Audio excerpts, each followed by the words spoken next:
کامران مولایی.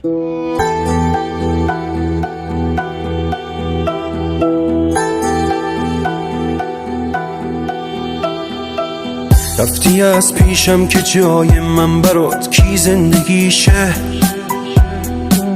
لعنتی هر جا میرم خاطره هامون زنده میشه. پا گذاشتی رو دلی که بعد تو میدونی دیگه آرزوش مرگ همیشه. طاقت ندارم این روزا هر جا که میرم همه دنبال بهونن،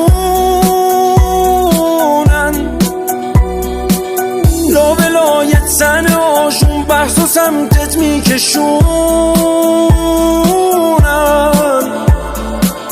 دنبال زخم زبونن.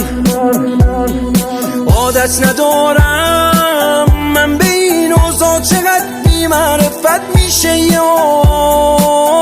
آدم. آبرو واسم نذاشتی حتی پیش خونه بادم،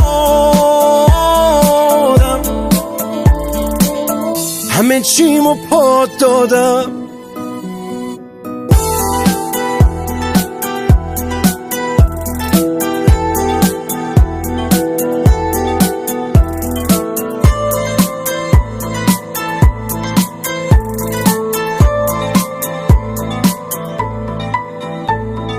این رابطه شاید واسه تو عادی بود، اما من عاشق توقعم از عشق کم زیادی بود.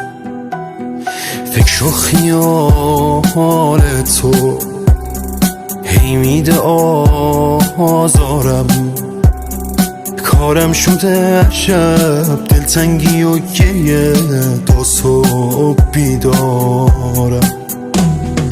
طاقت ندارم این روزا هر جا که میرم همه دنبال بهونن،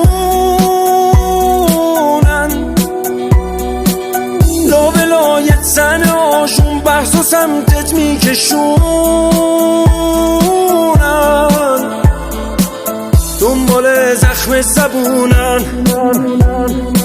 عادت ندارم من به این اوضاع چقدر بی معرفت میشه یه آدم. آبرو واسم نذاشتی حتی پیش خونه بادم، همه چیمو پات دادم. علی خداوندلو.